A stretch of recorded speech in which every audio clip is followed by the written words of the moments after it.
They're afraid you will reject them. Please scroll on if this doesn't resonate.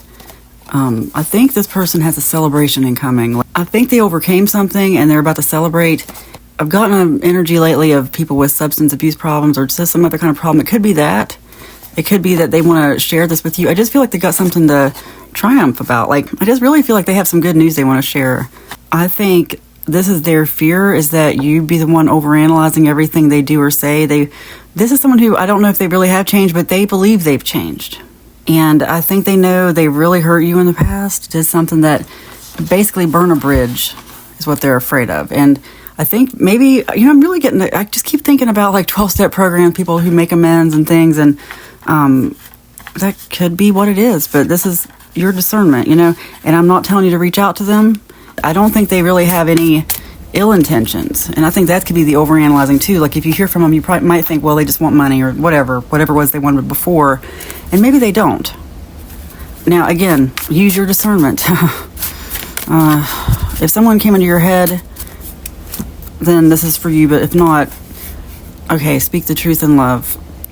It could be that this is part of your spiritual journey to have a talk with this person, to hash out some stuff from the past. I have a feeling I might get some comments about this from people who, there's a lot that happened here. Some destroyed lives, I think. It might take a lot for this person to even be reaching out. I still just have a feeling to tell you to keep them at arm's length, not necessarily because they have bad intentions, but because they may not know until they see you. You may be a stumbling block for them in a way they didn't know. Like, you may trigger them. You may, they may think, well, I've got this, I'm doing okay, but then something about being around you triggers them. I'm not saying that for everybody. I'm just saying, I would advise you to really just be kind, because let's say it is a situation where someone get out of a rehab. It's really easy to go back home and get back into whatever you used to use. Oh, okay. I'm going to give you some advice here. This is just me speaking some positive things into your life, but I'll get to this in a second. But, actually, this kind of goes into the 12-step program stuff I was just about to talk about. That's why they tell you not to isolate, like go to 90 meetings in 90 days and all that kind of stuff. And, if it's not about any kind of rehab, it could apply in some other way. This person might be more vulnerable than you think, or more vulnerable than they realize. They may not know themselves that well yet. Do you know what I mean? They could be sort of in a tender spot. So if you do decide to talk to them, know that you just may have to handle them with care. Oh wow, your intuition is strong. Let's pull that energy in. Let's manifest that, because that's what you need here. Keep the person at arm's length, because it could honestly start one way and then go in a different way. It just depending. But like I said, I just feel like the person doesn't really know themselves that well yet. They do have triggers that, and they haven't replaced their addiction with something else yet. Put it that way. One last card from here. You have nothing to hide. I think this refers to the conversation that could happen, that could possibly trigger this person, or even you. It could be a mutual thing for some people. Maybe there was a trauma bond, or, like I said, speak the truth in love. Like, whatever you, really in life, you can say anything you want to someone. It's all in how you say it. Maybe find a creative way, or, a fun way to say something. I know you may not want to do that because you're like, they don't deserve it, but all they're going to hear is your emotion. They're not going to hear your words.